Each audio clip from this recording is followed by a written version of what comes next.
Pada kesempatan hari ini kita akan belajar tentang perkembangbiakan pada makhluk hidup. Siapakah makhluk hidup itu? Yaitu hewan, manusia, dan tumbuhan. Mengapa hewan, manusia, dan tumbuhan dikatakan makhluk hidup?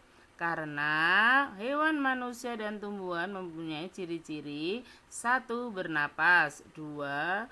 Berkembang biak, 3. Beradaptasi, 4. Tumbuh, 5. Makan, minum, 6. Dan 6 adalah iritabilitas atau menanggapi rangsang.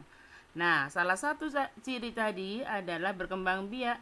Apakah perkembangbiakan itu? Simak ya video ini.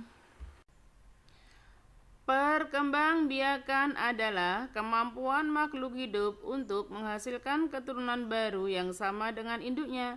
Seperti pada video di atas tadi, ayam jago dengan ayam betina akan melakukan perkembangbiakan secara generatif.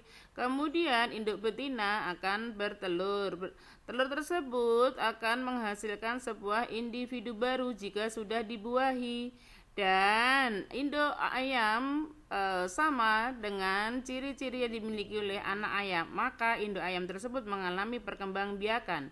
Adapun tujuan perkembangbiakan adalah 1. Membanyak jenisnya, 2. melestarikan jenisnya, dan 3. mencegah kepunahan.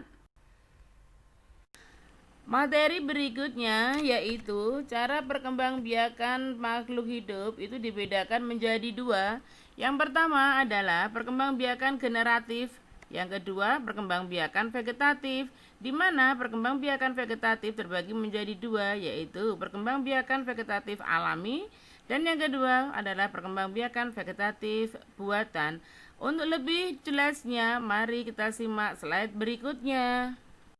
Pada slide berikut ini, saya jelaskan mengenai perkembangbiakan generatif yang sering disebut dengan perkembangbiakan secara kawin atau secara seksual. Yang kita bahas pertama kali adalah pada hewan terlebih dahulu.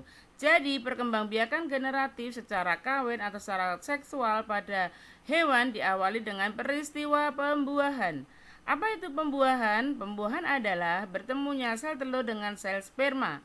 Hasil pembuahan menghasilkan embrio, embrio menjadi janin, janin kemudian bertumbuh dan berkembang menjadi bayi, di mana sel telur sebagai sel kelamin betina dan sel sperma sebagai sel kelamin jantan.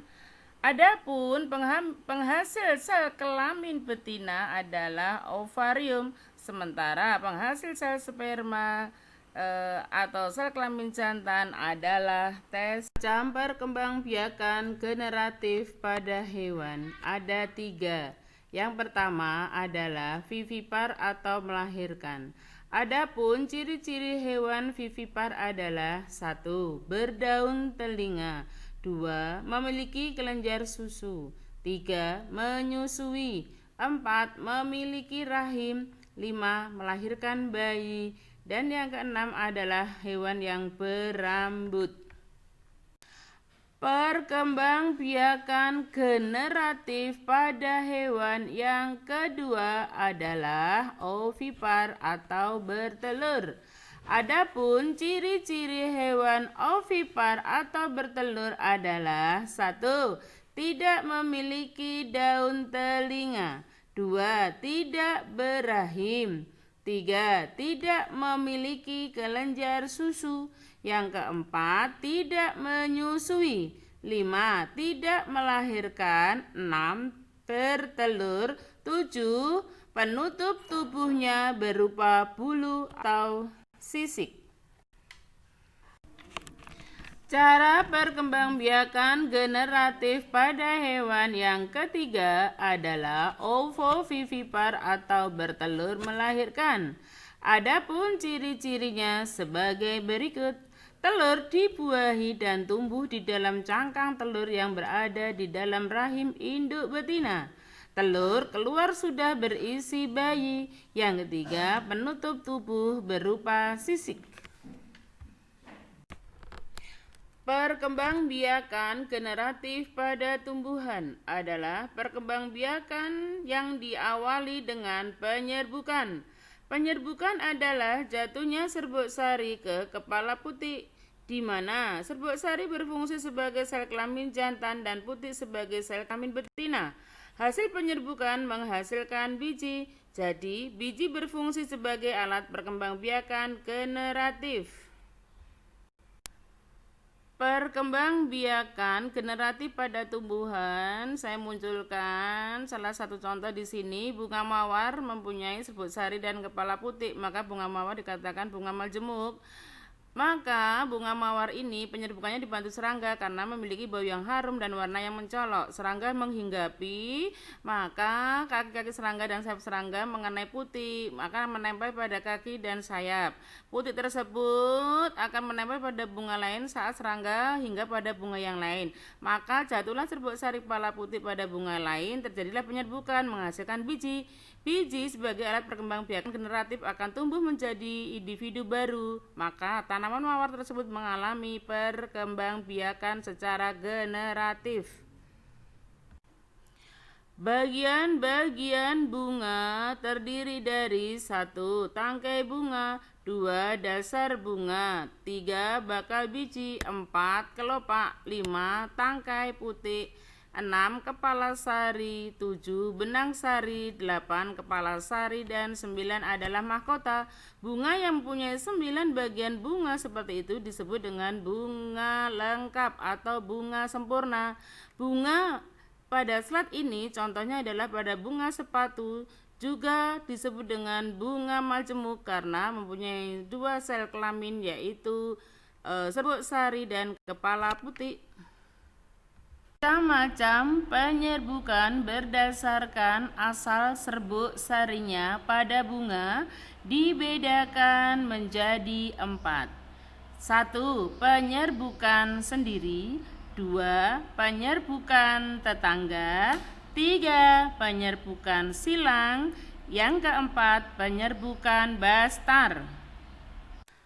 Penyerbukan berdasarkan asal serbuk sari yang pertama adalah penyerbukan sendiri. Penyerbukan sendiri adalah jatuhnya serbuk sari ke kepala putih dalam satu bunga. Penyerbukan sendiri ini terjadi pada bunga majemuk.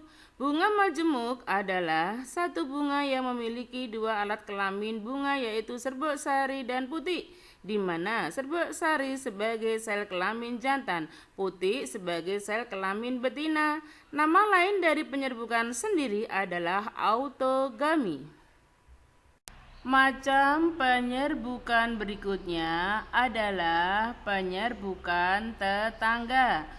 Penyerbukan tetangga adalah jatuhnya serbuk sari ke kepala putih bunga lain dalam satu tumbuhan. Jadi, dalam satu tumbuhan terdapat beberapa bunga. Satu bunga dengan bunga yang lain saling terjadi penyerbukan, masih ada dalam satu pohon. Itulah penyerbukan tetangga. Penyerbukan tetangga sering juga disebut dengan geitonogami.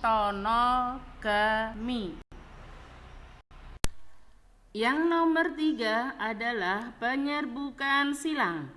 Penyerbukan silang adalah jatuhnya serbuk sari ke kepala putih pada bunga lain yang berbeda tumbuhan tapi masih satu jenis. Maksudnya adalah, misal ada tanaman bunga sepatu di pot A warna merah, satu jenis ya.